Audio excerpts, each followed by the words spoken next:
Hadis ini menceritakan tentang pertemuan Abu Sufyan dengan Heraklius, Raja Romawi, Kaisar Romawi.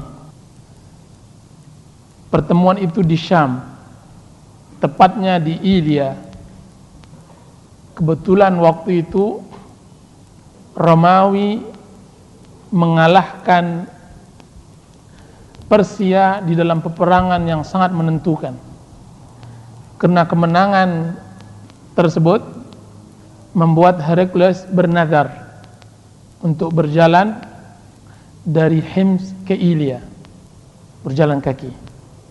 Disebutkan perjalanan itu cukup jauh, berapa puluh kilo, akan tetapi dia berjalan, setiap langkah yang dia lewati di atas permadani semuanya. Nah, di Ilia ini bertemulah Heraklius dengan Abu Sufyan. Kebetulan Abu Sufyan ayahnya Muawiyah. Abu Sufyan ayahnya Muawiyah, namanya Abu Sufyan bin Harb, mengadakan perdagangan setelah beberapa tahun tidak berdagang. Dan perdagangan ini membawa semua barang-barang Quraisy. Dan kita tahu bahwa Abu Sufyan adalah saudagar kaya, bahkan dia adalah presidennya Makkah. Membawa semua dagang yang dimiliki oleh orang-orang Makkah dari kabilah Quraisy. Dan tahun itu adalah tahun 6 Hijrah. Setelah terjadinya perjanjian Hudaybiyah bersama Rasulullah SAW. Sebelumnya, kenapa tidak terjadi keberangkatan yang biasa dilakukan oleh Quraisy sehingga turun ayat li'ila fi Quraisyin ila fi rihlatas syita'i was-saif, bahwa orang-orang Quraisy berdagang pada musim dingin dan musim panas. Peperangan selalu terjadi antara kaum muslimin dengan kaum Quraisy. Perjanjian Hudaybiyah sebelumnya didahului oleh dua perang, Perang Badar dan Perang Uhud. Nah, kesepakatan antara Rasulullah SAW dengan kaum Quraisy yaitu gencatan senjata selama 10 tahun. Nah, kesempatan itu diambil oleh Abu Sufyan untuk berdagang. Makanya sebuah nikmat yang harus kita syukuri bahwa kita tidak hidup di dalam zaman peperangan. Jika seandainya sudah berperang, maka tidak ada satu pekerjaan yang akan bisa diselesaikan. Lihat contohnya Irak, lihat contohnya Ghazni, Chechnya, lihat contohnya Palestina dan semacamnya. Menghancurkan manusia dan menghancurkan dunia yang ada di sekitarnya. Itulah peperangan. Dan semua sifat musibah ditimpakan pada orang-orang tersebut. Wala nabluwannakum bisyai'in minal khawfi wal ju' wa naqsim minal amwali wal anfusi wath thamarat. Aku timpakan kepada kalian sedikit rasa lapar, rasa takut dan kekurangan buah-buahan dan makanan. Itu semuanya di peperangan. Mudah-mudahan Allah Subhanahu wa taala menjauhkan kita dari hal itu semua. Amin ya rabbal alamin. Nah, Heraklius sudah mendapatkan surat dari Rasulullah SAW. Jadi kedatangan Abu Sufyan setelah sampainya surat Rasulullah SAW kepada Heraklius melalui sahabat Rasulullah SAW yang bernama Ad-Dihyatul Kalbi. Dihyah Al-Kalbi, salah seorang sahabat Rasulullah SAW yang terkenal kegantengan dan ketampanannya. Disebutkan di dalam ahli sejarah, jika seandainya seorang wanita melihat Dihyah, maka langsung haid. Dan adalah Jibril alaihissalam turun menyerupai manusia, berserupa dengan wajah Dihyah, Dihyah Al-Kalbi. Dikirim oleh Dihyah ke Raja Basra, bawahan anak boneka kerajaan Kaisar Romawi. Dan Raja Basra mengirim surat kepada Heraklius, dan surat tersebut sudah di tangannya. Dan kita tahu bahwasanya masa-masa perdamaian tersebut diambil kesempatan oleh Rasulullah SAW untuk berdakwah keluar Jazirah Arab. Keluar Jazirah Arab. Bahwasanya Rasulullah SAW beberapa hari beliau selesai menandatangani perjanjian Hudaybiyah di Makkah, dan sampai beliau di Madinah langsung mengumpulkan para delegasi-delegasi yang masyhur waktu itu, mengirim surat. Maka beliau mengirim surat ke Raja Ethiopia, beliau mengirim surat ke Raja Ghassasina, beliau juga mengirim surat ke Yaman, beliau juga mengirim surat ke Bahrain, beliau mengirim surat juga ke Kisra, Kaisar Yazdarjad, beliau juga mengirim surat ke Kaisar Romawi, beliau juga mengirim surat ke Raja Mesir. Hampir seluruh negara yang ada yang beliau ketahui beliau sampaikan, dan beliau kirimkan surat tersebut tanpa rasa takut sedikit pun akan dampak dari surat yang beliau kirimkan. Dan di antara surat yang menggemparkan orang-orang yang menerima surat tersebut, semua surat yang sampai ke tangan raja-raja tersebut itu menggemparkan. Dan Rasulullah SAW menyampaikan kepada para delegasinya, di antaranya Dihya Al-Kalbi, di antaranya Hudzaifah bin Yaman. Bayangkan, surat itu harus memutuskan ribuan kilo, melintasi lembah dan mengarungi padang pasir yang entah mereka belum pernah sampai ke sana. Hanya untuk satu orang saja. Hudzaifah berangkat ke Kisra, Dihyah berangkat sendirian ke Kaisar. Dan Rasulullah SAW memesankan agar jangan sampai surat ini kecuali langsung ke tangan Kisra, langsung kepada orang yang dituju oleh Rasulullah SAW. Makanya ketika Hudzaifah sampai bertemu dengan Kisra, diambil surat tersebut. Apa kata Hudzaifah? Sesungguhnya Rasulullah SAW tidak mengizinkan kecuali surat ini sampai langsung ke tangan orang yang dikirim oleh Rasulullah.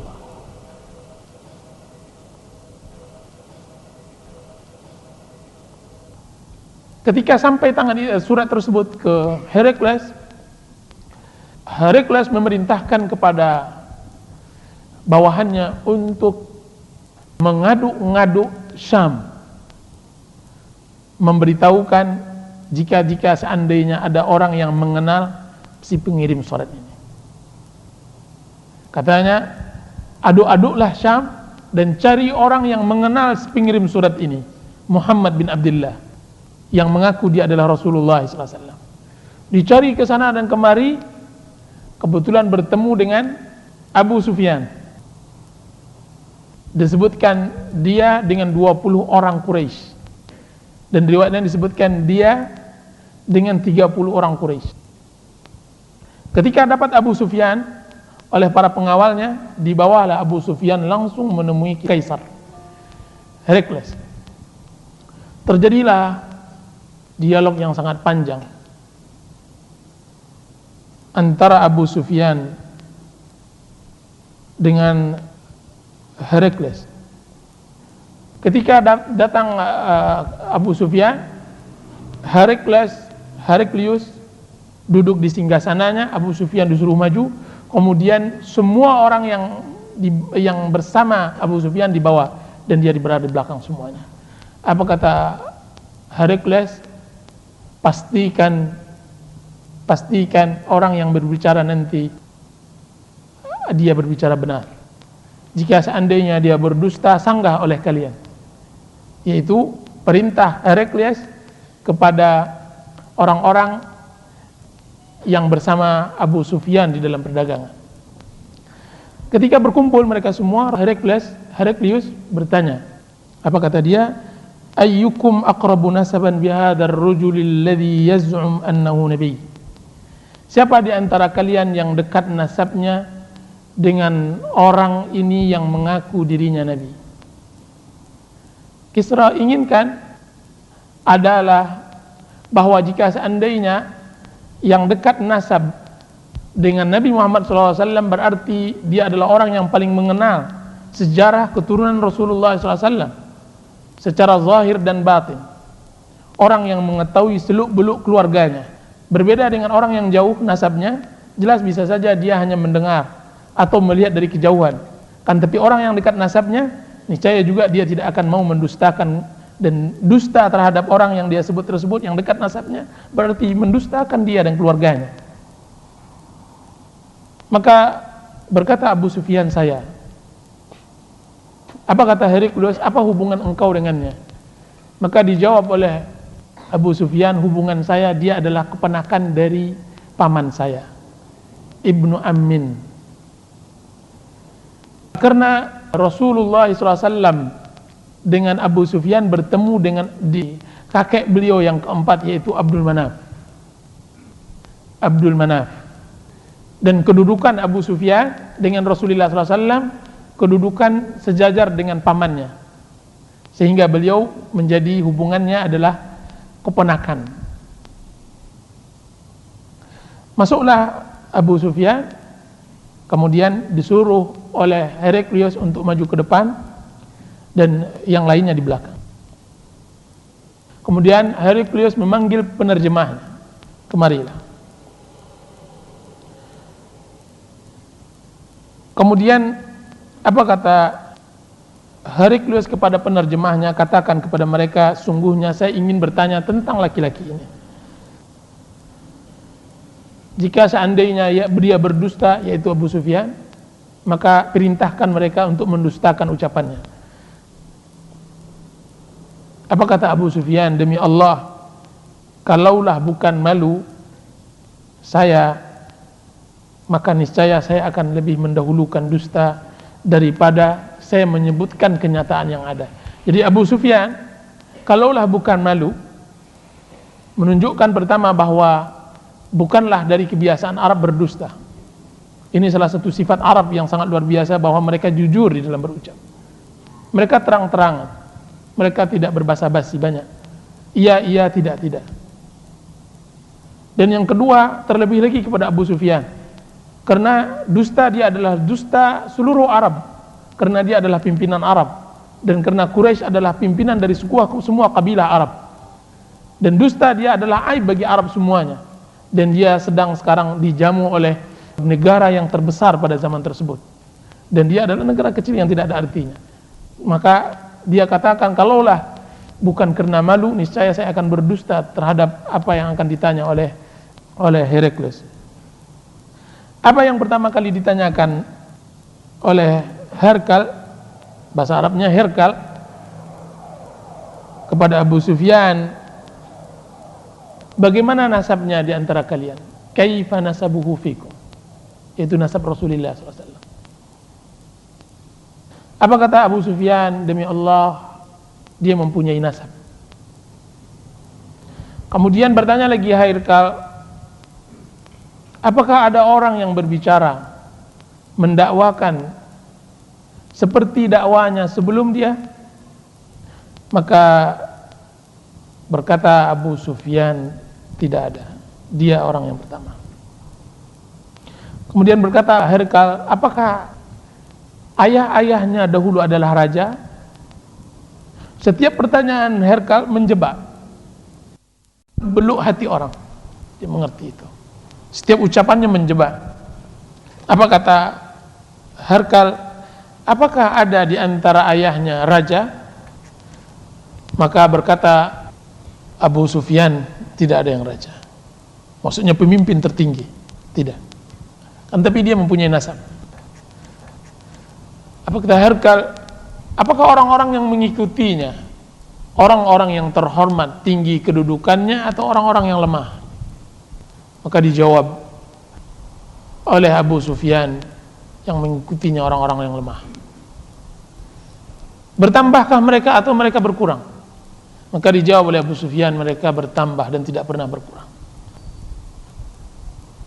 Apakah ada di antara mereka keluar dari Islam, dari agama yang didakwakan oleh laki-laki tersebut, karena benci dengan agama tersebut? Maka dijawab oleh Abu Sufyan dengan menggeleng, tidak ada seorang pun yang keluar karena benci dari agama tersebut. Apakah selama ini kalian pernah menuduhnya dia berdusta sebelum dia mengucapkan ucapannya tersebut? Maka dijawab oleh Abu Sufyan, tidak pernah kami mengatakan dia berdusta. Bahkan kami menyebutnya sebagai sang amin, orang yang terpercaya. Apakah dia pernah mengkhianati? Khianat? Apa kata Abu Sufyan? Selama ini tidak. Akan tetapi kami sekarang di dalam perjanjian dengannya. Bisa-bisa saja dia berkhianat. Apa kata Abu Sufyan? Satu ucapan ini saja saya bisa mencela Muhammad bin Abdullah. Satu ucapan ini. Itu pun tuduhannya. Kami sekarang dalam keadaan perjanjian, mengadakan kontrak perjanjian damai dengannya, yaitu gencatan senjata. Dan kami tidak tahu apa yang dia perbuat nantinya, yaitu apakah dia berdusta, apakah dia akan mengkhianati perjanjiannya atau tidak. Kenapa begitu kata Kaisar? Ya, karena di dalam satu syarat perjanjian tersebut, barang siapa yang hendak masuk ke dalam sekutu Quraisy maka masuklah, dan barang siapa yang masuk ke dalam sekutu Muhammad maka disilahkan masuk. Maka masuklah Banu Bakar menjadi sekutu Quraisy, dan masuklah Banu Khuza'ah ke dalam sekutu Rasulullah SAW. Mereka kafir, Banu Bakar dan Banu Khuza'ah kafir kedua-duanya. Akan tapi ini masuk ke dalam sekutu. Jika seandainya, dan Banu Bakar, Banu Khuza'ah adalah dua suku yang saling bermusuhan. Nah, ketika dia masuk ke dalam gencatan senjata ini, mereka tidak boleh lagi berperang. Nah, Abu Sufyan berharap Banu Khuza'ah melakukan kesalahan sehingga jatuhlah Nabi kita Muhammad SAW dalam pengkhianatan. Itu yang diharapkan, dan itu sudah ada wacana. Yang akhir-akhirnya apa yang terjadi, Banu Bakar yang mengkhianati. Banu Bakar akhirnya terjadi pembunuhan di salah satu tempat minum di sebuah telaga di Mekah, yang mana Quraisy secara diam-diam memberikan senjata kepada Banu Bakar. Ketika mereka sedang mengambil air minum di sebuah telaga, ditikamlah dari belakang oleh Banu Bakar satu orang dari suku Khuza'ah, sehingga batallah semua perjanjian antara Rasulullah SAW dengan Quraisy. Dan perjanjian itu, batal perjanjian tersebut setelah kembalinya Abu Sufyan bertemu dengan Herakles. Sehingga hal itulah yang membuat Rasulullah SAW menaklukkan kota Makkah. Abu Sufyan datang langsung ke Madinah untuk bisa mempertegas kembali perjanjian, tetapi Rasulullah SAW tidak menerimanya, sebagaimana dalam sirah. Apa kata Abu Sufyan? Ucapan itulah saya berharap bisa mencela Muhammad bin Abdullah. Dia berharap, akan tapi dia tidak bisa mencela. Apa kata Herakles? Jika seandainya kalian yang memulai pengkhianatan, maka kalian adalah orang pengkhianat. Kata Herakles kepada Abu Sufyan, apakah kalian berperang dengannya? Apa kata Abu Sufyan? Benar, kami berperang dengannya beberapa kali. Apa kata Herakles? Bagaimana peperangan kalian dengannya? Apa kata Abu Sufyan? Sungguhnya peperangan kami dengannya sijal, berimbang. Kadang-kadang kami menang dan kadang-kadang kami kalah. Yaitu maksud Abu Sufyan kemenangan kaum muslimin di perang Badar dan kemenangan Quraisy di perang Uhud. Kemudian dia bertanya, apa yang diperintahkan kepada kalian? Maka itu dia hadis yang kita bacakan. Dia memerintahkan untuk beribadah kepada Allah dan tidak mensyirikatkannya, meninggalkan kebiasaan yang dilakukan oleh nenek moyang, memerintahkan kami untuk melakukan salat, jujur, menjaga kehormatan dan menjalin hubungan silaturahim.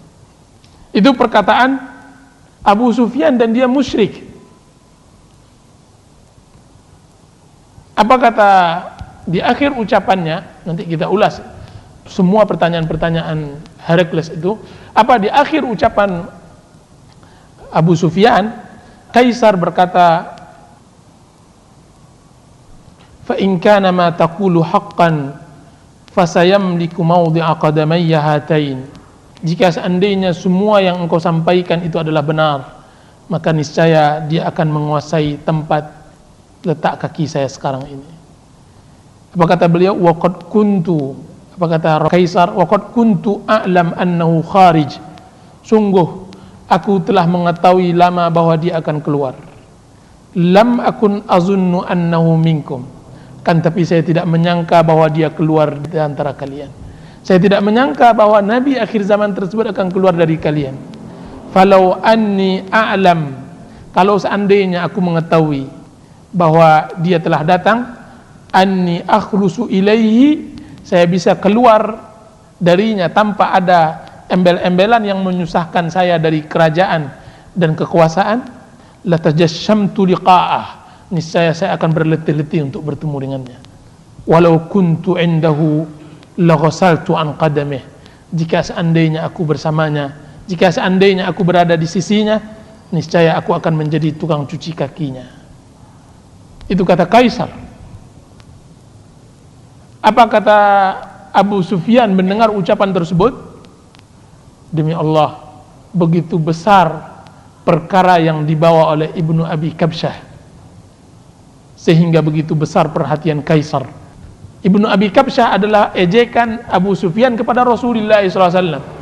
Rasulullah SAW diejek dengan Ibnu Abi Kabsyah. Abi Kabsyah adalah kakek-kakeknya Rasulullah SAW. Orang-orang Arab jika seandainya hendak mencela seseorang, dia sebutkan kakek-kakek yang tidak dikenal, kemudian dia nisbatkan orang tersebut dengan itu, Ibnu Abi Kabsyah. Maka apa kata Abu Sufyan? Semenjak itulah saya mengetahui bahwa perkara Muhammad adalah perkara yang akan muncul besar sampai saya masuk Islam.